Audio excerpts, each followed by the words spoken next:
Hi friends, அஸ்ஸலாமு அலைக்கும். எல்லோரும் எப்படி இருக்கீங்க? நல்லா இருக்கீங்களா? இன்றைக்கி என்ன வீடியோ பார்க்க போகிறோன்னா, ரொம்ப ஹெல்த்தியான ஒரு ரெசிபியோடு தான் வந்திருக்கேன். ஏபிசி மால்ட் வந்து ரொம்ப ட்ரெண்டிங்கில் இருக்குது. கடைகளில் வந்து பூஸ்ட்டு, ஹார்லிக்ஸ் இது எல்லாமே நம்ம காசு கொடுத்து வாங்கி சாப்பிட்ருப்போம். ஸோ இதே போல் நீங்கள் வந்து வீட்டில் செஞ்சு வச்சு குடிச்சு பாருங்கள். காய்கறி பழங்கள் சாப்பிடாத பசங்க கூட என்னன்னே தெரியாமல் சூப்பராக இருக்குது அப்படின்னு சொல்லிட்டு குடிச்சிட்டு போயிடுவாங்க. இதை சூடான பால்லையும் குடிக்கலாம், இதை சில்லின பால்லையும் நம்ம குடிக்கலாம். ரொம்ப டேஸ்ட்டாக இருக்கும், ரொம்ப ஹெல்த்தியும் கூட. வாங்க எப்படி செய்யலான்னு பார்க்கலாமா? ஹெல்த்தியான ஏபிசி மால்ட் செய்ய 1/2 kilo beetroot, 1/2 kilo apple, 1/2 kilo carrot, 3 1/2 kilo நான் எடுத்திருக்கேன். இதை வந்து நல்லா நான் கழுவி வாஷ் பண்ணிவிட்டு தோல்லாம் எடுத்துகிட்டு இந்த மாதிரி நான் மிக்ஸி ஜாரில் போட்டு நான் சீவி எடுத்துக்கிறேன். இந்த மாதிரி சீவி எடுத்து நம்ம திரும்பவும் மிக்சியில் தான் நம்ம அரைக்க போகிறோம்.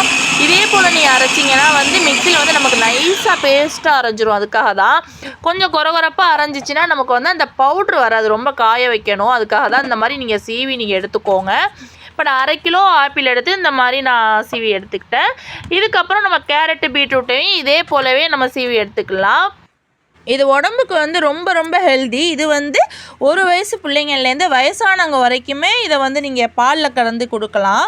டீ காஃபி அவாய்ட் பண்ணிவிட்டு இதை நம்ம பசங்களுக்கு கொடுத்துட்டு வந்தோம்னா ரொம்பவே நல்லது. ஸோ திரும்பவும் மீதி இருக்க கேரட்டு பீட்ரூட்டு எல்லாத்தையுமே இதே போலவே நான் வந்து சீவி நான் எடுத்துக்கிறேன்.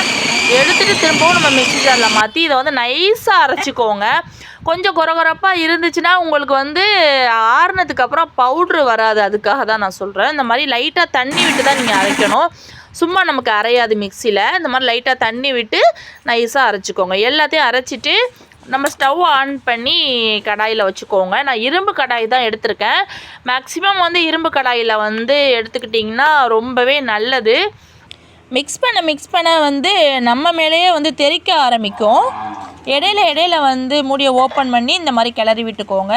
கரண்டி வந்து பெரிய கரண்டியாக எடுத்துக்கோங்க, அப்போ தான் நம்ம கையில் தெறிக்காமல் இருக்கும். இப்போ பாருங்கள், அப்படியே சூடு ஆகிட்டே இருக்குது. இல்லை இடையில மிக்ஸ் பண்ணிவிட்டு மூடி போட்டு நல்லா மிக்ஸ் பண்ணிக்கோங்க. இந்த கேப்பில் வந்து நான் வந்து பாதாம், பிஸ்தா, முந்திரி எல்லாமே எடுத்திருக்கேன். அதை ஒரு கடாய் வச்சு சூடு பண்ணி 100 பாதாம், 100 பிஸ்தா எடுத்திருக்கேன், 100 முந்திரி எடுத்திருக்கேன். இந்த மாதிரி கடாயில் போட்டு நல்லா ஓரளவு சவக்க வறுத்துக்கோங்க. வறுத்து இதை நம்ம பவுட்ரு பண்ணி இதையும் நம்ம தனியாக எடுத்து வச்சுக்கலாம். இந்த மாதிரி ரோஸ்ட் பண்ணிக்கோங்க. இதுக்கப்புறம் ஆற வச்சு இதை பவுட்ரு பண்ணி நான் எடுத்துகிட்டு வந்துடுறேன். இந்த கேப்பில் வந்து நம்ம மால்ட் எப்படி இருக்குன்னு பார்க்கலாம். இப்போ ஓப்பன் பண்ணி பார்த்திங்கன்னா நமக்கு வந்து அந்த தண்ணிலாம் நமக்கு வந்து நல்லாவே வத்திருச்சு. இந்த கேப்பில் அந்த பவுட்ரை வந்து நீங்கள் கொஞ்சமாக போட்டு அதை மிக்ஸ் பண்ணிக்கோங்க. இப்போ திரும்பவும் இன்னும் கொஞ்சம் ஆட் பண்ணிக்கலாம். அதையும் போட்டு நல்லா மிக்ஸ் பண்ணிவிட்டு இதுக்கப்புறம் நம்ம நாட்டு சக்கரை வந்து நான் 1/2 கிலோ நாட்டு சக்கரை நான் எடுத்திருக்கேன். அதையும் இது கூட சேர்த்து கொஞ்சமாக நீங்கள் மிக்ஸ் பண்ணிக்கோங்க. நாட்டு சக்கரை சேர்த்ததுமே கொஞ்சம் தண்ணி விடும்.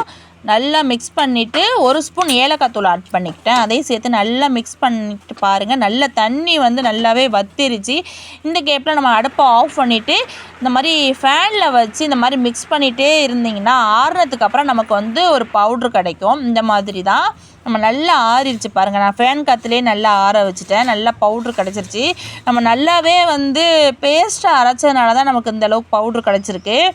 இது கட்டியாக இருக்கிற மாதிரி இருந்துச்சுன்னா நீங்கள் மிக்ஸி ஜாரில் வந்து நல்லா ஆற விட்டு ஒரு பல்ஸ் விட்டிங்கன்னா இந்த மாதிரி பவுட்ரு வந்துடும் உங்களுக்கு. இது வந்து எனக்கு 1/2 கிலோ கிடச்சிருக்கு. நம்ம வந்து எந்தளவு நாட்டு சக்கரை சேர்க்குறோமோ அந்த அளவுக்கு தான் நமக்கு கிடைக்கும். ரொம்ப ஹெல்த்தியும் கூட. டீ காஃபிலாம் அவாய்ட் பண்ணிவிட்டு பசங்களுக்கு வந்து எப்படி செஞ்சு கொடுத்தீங்கன்னா விரும்பி குடிப்பாங்க. ஸோ நம்ம வீடியோ முழுமையாக பாருங்கள், ஸ்கிப் பண்ணாமல் பாருங்கள். நம்ம சேனலை ஃபஸ்ட் டைம் பார்த்தீங்கன்னா மறக்காமல் நம்ம சேனலுக்கு சப்ஸ்கிரைப் பண்ணிக்கோங்க. வீடியோ முழுமையாக பார்த்ததுக்கு நன்றி.